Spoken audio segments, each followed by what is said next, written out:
Hello and welcome to Waterford News Now. My name is Mark Hearn. There is much to discuss since our last show on November 7th, 2016. We have a new president, President-elect Trump. Or do we? The recount is supposedly taking place this week in Michigan. Our clerk, Sue Camilleri, told us that this is a very arduous process and will take many hours over many days to complete. Every single ballot must be fed through the machines by hand all over again. Refresh my memory. Who were they worried would not accept the results of the election? Anyway, on to more important Waterford news. Fire Chief Lyman took a group to Haiti to help that country on a missions trip. We wish him well. Donna Kelly and Julie Brown are unfortunately no longer on the township board. They both said goodbye at the November 14th, 2016 meeting. Others thanked them for their service to our community these past 4 years. I would like to thank them both as well. On November 28th, 2016, the new board members were introduced. They are Mike Healy and Steve Thomas. The board is now entirely Republican.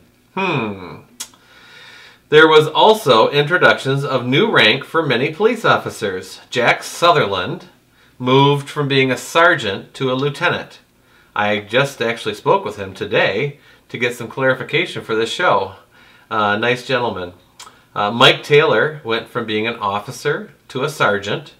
And Carl Swanson, Josh Adams, Brendan Moquin all became full-time police officers. They used to be part-time. So that'll give them more opportunity to have officers on the road by having those 3 new full-time positions. Congratulations, men. There were about 4 items on the agenda that referred to LED lighting in the township, and they were removed after the Oakland Press released an article saying they would be paid for by the citizens of Waterford. I guess they are working on an alternate plan. That is all the information I could get at this point. The meetings have been mostly about accepting reports from different departments within the township. There is never anyone presenting the report and never any discussion about the report in spite of problems right now in balancing our budget for the township. I did go to the budget hearings this year and many departments are in the red. They're using money from reserve funds that really shouldn't be touched. This is a very large worry of mine. We should be discussing these reports and making some budget changes prior to the big vote on December 13th, 2016, which will okay the entire 2017 budget. This show is going to be titled Good People. It's going to have 2 sub-departments: good people doing good things for our community, and good people, because I believe they are, acting very, very badly. Let's start by talking about good people doing good things for our community. The Waterford chapter of the Harley Owners Group and ABC Harley hosted an event that took place this very weekend in Waterford. The Marines and Toys for Tots representatives were there as well. It has been a long-standing tradition in Waterford and is organized by Michelle Berry, who is part of the Waterford Harley Owners Group, or HOG. We caught up with Michelle and her extremely efficient crew to watch as they finished the collection for this year. They had approached the Township Board last Monday to get an exception so they could place people in the middle of M59 as they have for many years. In 2014, the Township Board changed the rules for street collections and have disallowed the use of M59 and Dixie Highway for safety reasons. We understand the board's position, but Barry and others insisted they have never had an incident and do it with extreme caution as they understand the many possible bad outcomes as well. Anyway, we were impressed with what this organization has done for so many in our community and beyond. We had to check it out. We asked Michelle Berry how it went this year, and did they reach their goal since they were not allowed to use M59. Here is what she had to say. We're on par, I would say, with last year. Okay. So, the numbers we posted are not definitive. It's when you watch the money for how much we can spend at Myers and Coles. So this year, we spent it right down to the bare bone. And anything that comes in now we'll keep maybe for seed money or buy more toys. Right. We asked Michelle Berry how people could still help since they did not quite collect as much as last year due to the limitations put on them by the township. She told us to send checks made out to Waterford HOG, which stands for the Harley Owners Group, to ABC Harley at 4405 Highland Road in Waterford, Michigan, 48328, or drop an already purchased toy at ABC Harley. Their phone number is 248-674-3175. ABC Harley Davidson was so generous with their support for yet another year in hosting, feeding, and allowing use of their facility. Another event that I had always wanted to attend, but for 20 years never did, was the Christmas tree lighting last Tuesday. It was awesome. It was very well attended, and there was much to do for the children. There were cookies to frost and eat. There were crafts for the kids and adults. I caught a few. The police were giving out stickers and things to the kids. Santa Claus was there with Mrs. Claus. Does anybody know her first name? Sue Camilleri gave Santa the key to the township as board members Karen Joliet and Tony Bartolotta helped her. There was a choir from the high school and tons of people. Enjoy these pics in a short video of the countdown to the tree lighting. It was a fantastic event for all. 4, 3, 2, 1. Get the star.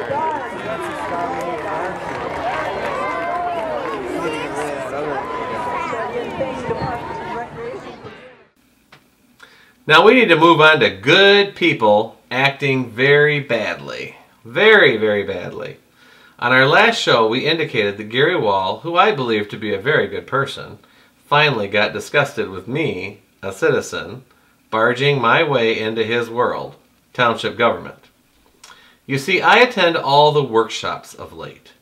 These are the meetings before the township board meeting. They are totally open to the public. I have also attended the budget hearings for the last 4 years. Those are totally open to the public. I ask questions of the board members like, why is it bad that our court traffic is down? Meaning that the tickets the police officers write are down. That means we're better citizens, right? Will the budget be shared with the new board members? Which I still do not know how that or is being done. I do know it will be voted on December 13th. 2016, and last I knew was still dipping into an emergency fund to cover expenses. I have also heard that some of the township board are wanting to propose 2 new taxes that will be SADs, or Special Assessment Districts. This is a way for the township to go around the maximum allowed taxes or millages that can be assessed in a city or township according to Michigan law. They want to have one to cover their retirement, and one to cover more police on the road. We believe Waterford is super generous already. Our millages are maxed out. We have a $100 million bond that we just renewed, which is over and above our normal school property taxes to fund capital improvements. We are a very, very generous people, and the board must find alternative ways of funding their programs. That is what the rest of us must do. Hard times means you get smarter. It does not mean you milk the cow called citizens. Anyway, Gary Wall received an email from me concerning questions I had never received answers to. I requested to be put on the agenda for the meeting with the Kirk Simpson issue. He did that. I then realized two things. Number one, I would be speaking after they voted on Kirk Simpson. So to share my thoughts would be a waste of time. Number two, the meetings are not a Q&A session, and I would never get my questions answered. Gary even said that during the same meeting I and my son were put on a mock trial. Let's listen to this. 60 or something like that in the state of Michigan. Syrian refugees, that is, to clarify. There are 10 million people in the state of Michigan. 10 million. 4,000 of that? Co-America Park is what, 40,000? It doesn't even fill a couple rows if we had them all together. What exact number of refugees are we talking about in Waterford? Out of 4,060 in an entire state? Do you know? Do you have a number? This isn't Q&A. This is your opportunity to come up and make your statement and how you feel. Okay, but I think we should keep that in mind. So I called Shelley on the Thursday before the meeting. That's Gary's daughter. It's also his executive assistant in his office. Number one, the Kirk Simpson thing was not on the agenda, and even if he had been, I had decided to be taken off anyway. I get an email about every meeting at the township with the corresponding documents. Anyone can ask to receive them. She told me that Kirk's item was going to be on the agenda and that an error had occurred. I told her to take me off anyway. She told me she did not hear me. I also emailed her at 4:30 that day, which she later, after the meeting, told me was a half an hour too late. I then gave a letter to the board during their workshop, which is before the township board meeting on October 24th, informing them of my problems with the Kirk Simpson request and telling them I did not want to be on the agenda and would likely not be able to make the meeting. As with the LED part of the agenda at this last week's meeting, they can remove things if they desire. They did not desire to remove me from the agenda. They instead wanted to have some fun. Well, let's get into this. Okay, so Gary was holding my letter requesting to be removed from the agenda when he started the mock trial. Let's listen to these segments of the meeting. Next up, we have a citizen to address the board, Doctor of Veterinary Medicine, Mark Hearn. Okay, we'll go through this real quick. Allison, Kirk Simpson, and Chief Underwood. If you guys come down in the front, there was 3 questions that Mr. Hearn had addressed us with. We'd attempted to make a meeting with him, but duty calls. He had patients to deal with and was unable to. So, Chief, I'll ask you first, Frida. But so you do know that he did ask to be on this agenda, but then after the agenda was posted, he did ask to be removed from the agenda. Gary lied about me saying I would be there. I, in fact, told him I would very likely not be there, and I wanted off the agenda. Let's play a segment for another person that was listed on the agenda after me and see how they handled that one. Up, we have a citizen to address the board. D. Jaros.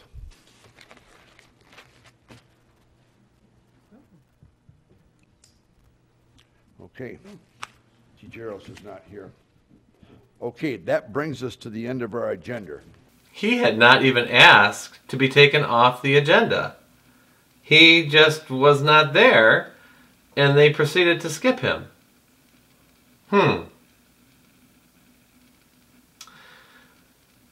So this was totally planned and totally orchestrated, as you are about to see. This is why his daughter, his assistant, would not take me off the agenda. They were going to have some fun.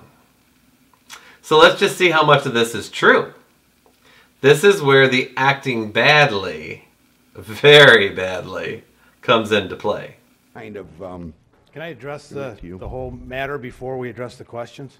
If you'd like, yes. If you don't mind. I've never met Mr. Hearn in person, never had the pleasure. I understand he's been a resident of Waterford for some time. When I first was appointed, I had a short conversation on the phone with him.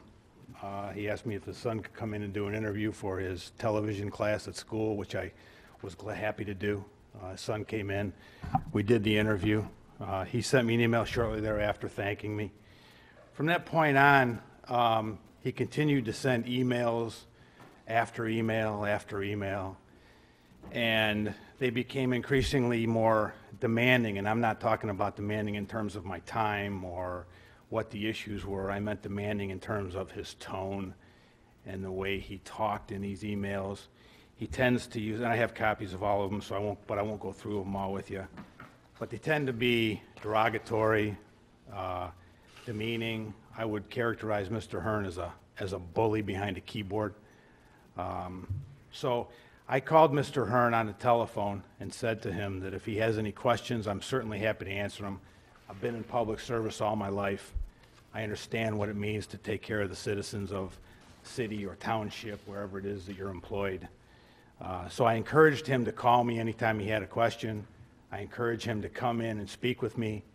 I told him that there was a pretty good chance that I would probably never respond to his emails based on their tone, the capital letters, as if to raise his voice. I am so sorry that I capitalized me in my email. I am so sorry I sent you a welcome to the neighborhood email. I am sorry I tried to explain to you some of the dealings I have had with different crimes committed against me as the victim. Chief Scott, you never called me or my staff. You sent me a nasty email after I sent you a reminder email that I had not heard from you concerning my son's encounter with your officer. That was a week later. You then requested I call you in your email back to me. Then when I called you and talked to your secretary, you denied me an opportunity to talk to you on the phone and had your secretary tell me that I must come in with an appointment and talk to you at the police station. So let's get our facts straight. None of what you said is true. I think I have a right to know why an officer is stopping by my office. The officer literally told my son nothing. My son directed him to come into my building and talk to me about the van that he was asking who owned it, instead of asking him the questions. He never came in. Now there is a reason. The lady that called complaining is from my neighborhood, according to her own admission. She knew my plate was covered sitting in my driveway because she lives in my neighborhood. That is the key. It was sitting, it was parked. The dispatch person told her if the car is driving, the plate cannot be covered. It wasn't covered. Dispatch Nick. I just have a question. Is it legal to cover your license plate? Not if you're driving. So far, it's not covered. I have the plate. I'll put it in comments. The lady on the phone made up, for some reason, this offense. Officer Lamphere seems annoyed, actually, to even be at my office. The call came into police at 12:08, and Officer Lamphere was at my office at 12:49, and there was nothing on the license plate. He admits that. I mean, I suppose someone trying to protect me, who had a police scanner, could have come to my office and removed the covering. I mean, I guess thank you to that person, but it kind of seems like a big waste of time for them. The lady refers to a gentleman driving the vehicle. That usually denotes somebody a little bit older than a 17-year-old. It's a man. He came out of my neighborhood. So after hearing that audio, where the chief got any indication it was my son Ethan is beyond me. believe he literally decided just to lie. Let's listen to what Chief Underwood said. Okay. Mr. Hearn's son, that was a result of a telephone call that was made to Waterford Police Department by a young lady that was following that particular van. That van was driving erratically, weaving in and out of traffic, traveling at a high rate of speed. By the time the officer located the van, it was parked in the lot, so he wasn't actually able to observe the driver or the van driving. He knew that, as it turned out, it was Mark Hearn's son that was driving the van. He spoke to him. He was satisfied. After he spoke to him, he got back in his car and left. We don't have any obligation to speak to the registered owner of any car that's stopped at any particular point in time. The officer was satisfied with the conversation he had with Mark Hearn's son, and that was the end of the situation. I drove the vehicle that day. Erratically, weaving in and out of traffic, traveling at high rate of speed. He was not able to see who was driving the van. He found out that it was Mark Hearn's son driving. Officer was satisfied after he talked to my son. What? Does any of that even make sense? My son was mowing the yard and using our Chrysler van to transport the mower around. Officer Lamphere, who responded to my office to find the van, found my son mowing the yard outside. That is why he never had to come into my office. I will give you a reason for some of my erratic driving possibly that day on Fremby's. If any of you are familiar with Fremby's, it is full of potholes and rough edges to the road. Well, I travel that road 4 times at least every day. I know every pothole, every crooked side of the road. I know how to avoid them. So once in a while I do veer into the center of the road to avoid them. If there's no oncoming traffic, that's not a big deal. I'm just trying to save my tires and avoid suspension problems to my vehicle.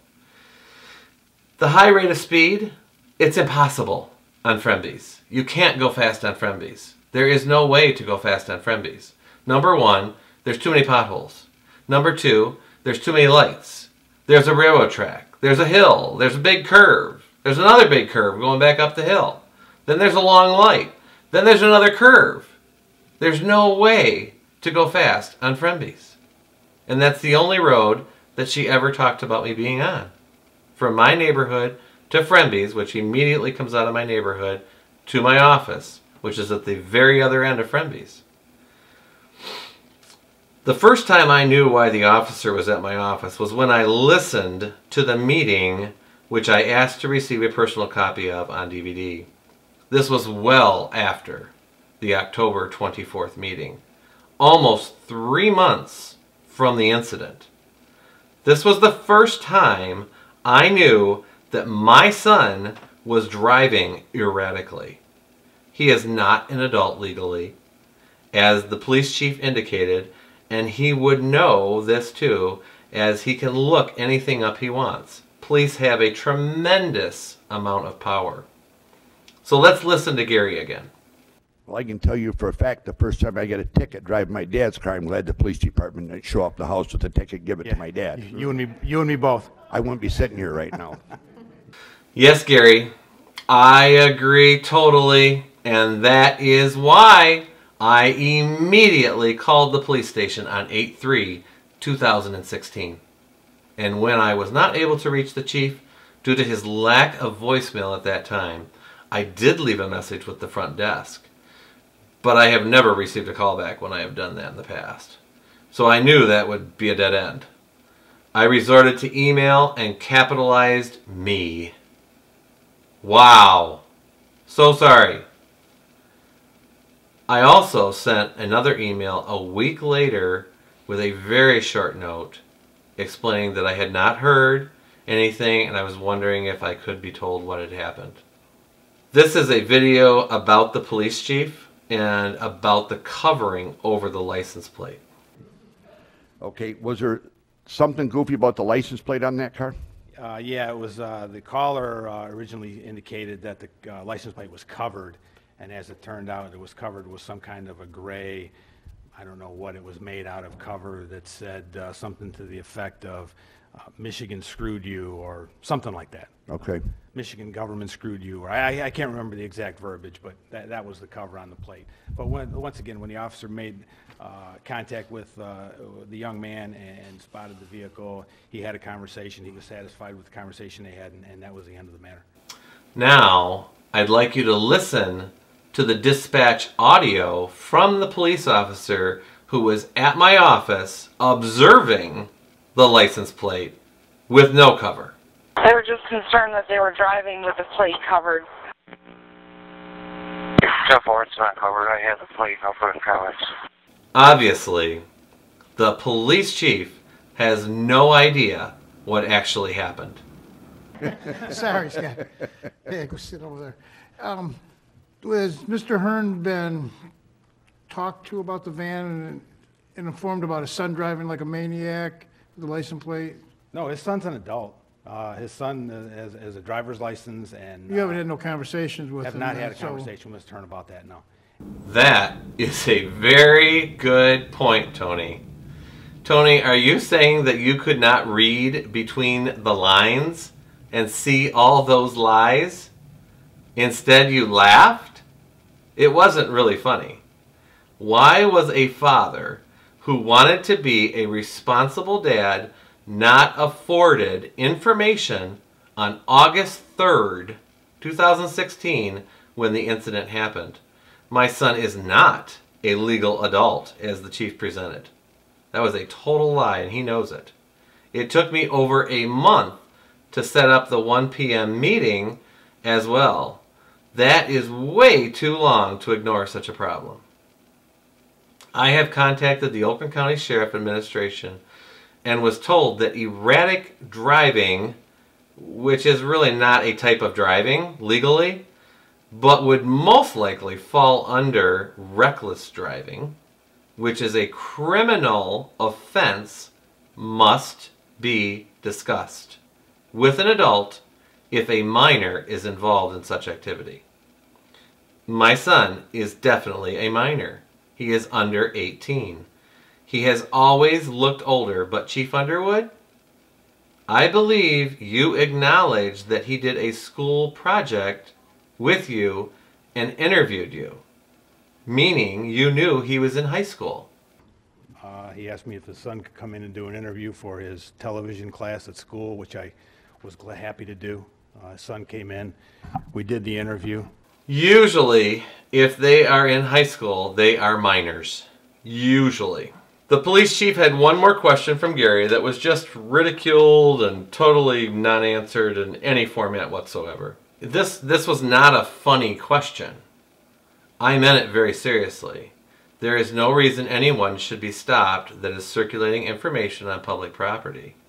And I knew from a very reliable source that that had happened. I asked Chief Underwood and Kirk to answer this question, and they have to this day refused to answer whether an officer could, not did, but could arrest citizens for handing out flyers with a supposed charge of intent to harm.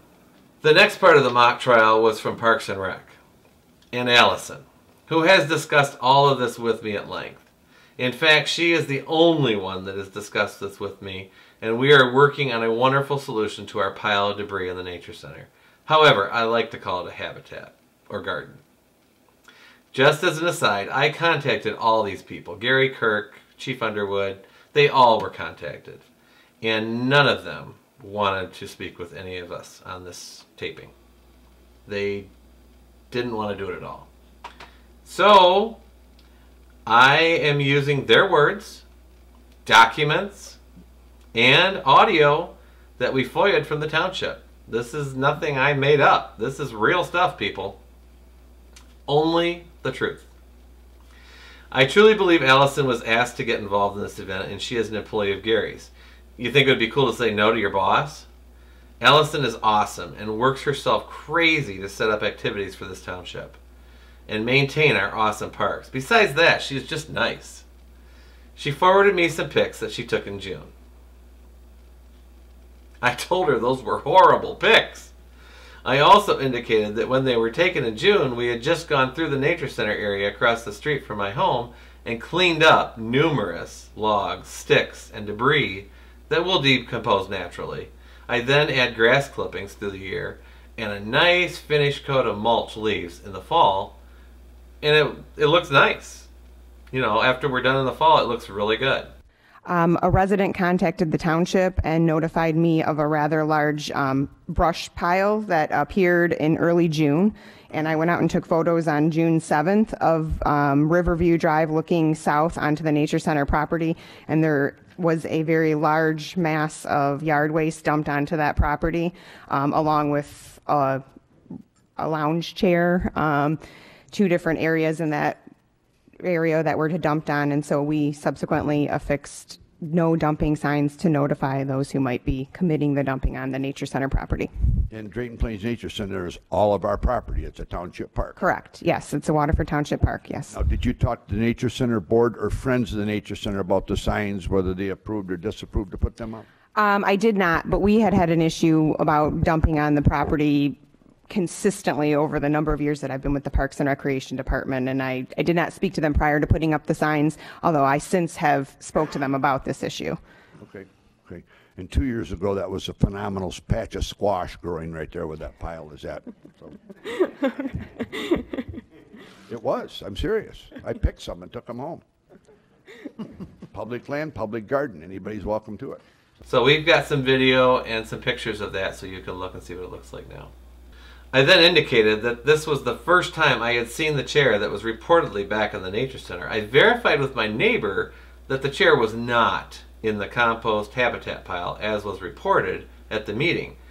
I know you were probably coached to say that, Allison, but in fact it was about 30 feet away at the top of the cement drain. There's a pathway, there's a bunch of trees, there's quite a bit between those two areas.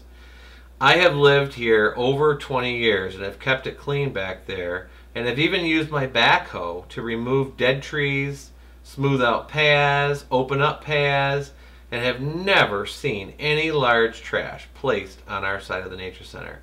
However, I explained we run people off all the time that try to enter from our side of the Nature Center, explaining that this is not the entrance to the Drayton Plains Nature Center. All my neighbors do the same and have for years. Notice I call this a habitat or a compost pile. I am a veterinarian in Waterford and believe this pile can be used in the winter by our wildlife that we all enjoy living with. It serves many functions and we strive to keep it looking nice. There is also a gourd garden on top very often, which is just fine. We take our pumpkins and our gourds over there in the fall and they kind of plant themselves, but it's kind of fun to see stuff growing over there anyway. So somebody picked my prize pumpkin about 3 years ago. I think I know who it was. And 2 years ago, that was a phenomenal patch of squash growing right there where that pile is at. So. It was. I'm serious. I picked some and took them home. Public land, public garden. Anybody's welcome to it. So. No problem, Gary. You can have it, but if you want to pick another, you will have to help plant them in the spring. And as you said, it is all our property, right? Anyway, Allison and I have been talking about making it an official designated garden in the Nature Center. Maybe adding a fence and decor with more plants, etc. We will see. I have to present my ideas to the Drayton Plains Nature Center Advisory Board in February, as you instructed. Then Kirk Simpson, who never ever responds to my emails anymore. Maybe it is because I can read too, and when he tells me I am wrong, I always ask him to show me where. He never does. Let's just listen to what Kirk says. I think the ordinance that he's referring to has to do with advertising signage and or election signs. The township does allow temporary signage. It also regulates the use of permanent signs. And the ordinance addresses ideological signs, election signs, and advertising signs. People are allowed to put up signs of, I can't regulate how many, or we or you as a board can't regulate how many no trespassing signs you might be able to put up on your own property, nor do I think that the township is under any obligation to be dictated to how many no dumping signs to put on a park. That's up to the superintendent of Parks and Rec. Right. What I find very interesting about what Kirk says is that even though we have tons of rules on the books for our citizens and for the businesses and for the groups that are trying to help people, he says the board and heads of departments can apparently place signage or do anything they want. That doesn't make any sense. I guess that includes the schools too. The schools certainly did anything they wanted with the signage at the last election. I've tried to clarify that with numerous people over numerous months, and I've gotten nowhere. I'm going to continue. Kirk also removed many signs from the two gentlemen that were running against Gary Wall, supervisor, last election in March, but never once removed Gary's illegal signs. There were many. I have become an expert on sign law in Waterford and sign law for elections, and many candidates disobeyed the laws on the books, least of all Gary Wall. While we are discussing Kirk Simpson, we have an update on a story we reported in November concerning a unique, quote-unquote, situation in the township concerning Kirk Simpson, the head of Waterford zoning, and his request for more seniority because of his prior employment with the Waterford Township Police Department. Here is the thing. He has a full retirement with the Waterford Township Police Department, with all the benefits that entails. They are awesome benefits, I might add. We do our people well. On 10/24/2016, he was granted 5 extra years by the Township Board, which allows him to accumulate more vacation time every year. Well, since our last report, 2 more individuals with very similar situations have requested the same consideration. We reported this would happen, if you'll remember, and it has. I talked with Lou Farino, a former Waterford Township police officer, and now our current Human Resources Director.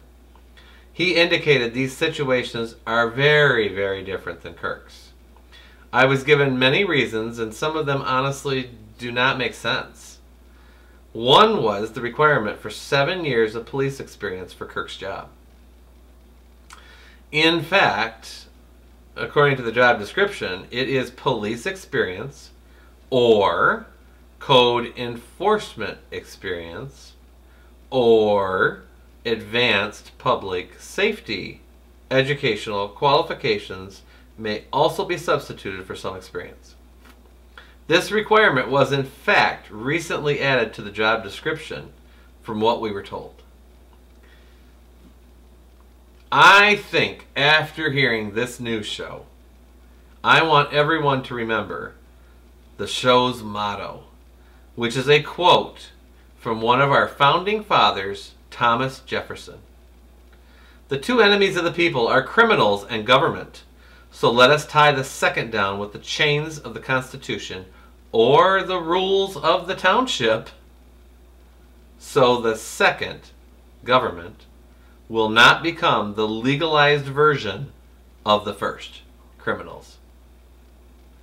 There are many upcoming events in Waterford. For a complete list, please go to Waterford Insider or call the supervisor's office. Ask for Shelley, or you can contact the clerk's office and be added to the regular mailing list for all that is Waterford, Michigan. Thank you so much for watching our show, and please visit our Facebook page or go to YouTube to watch our show whenever you want to.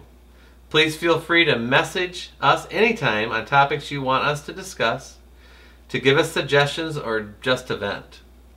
If it is too nasty, we will have to remove it, so be nice.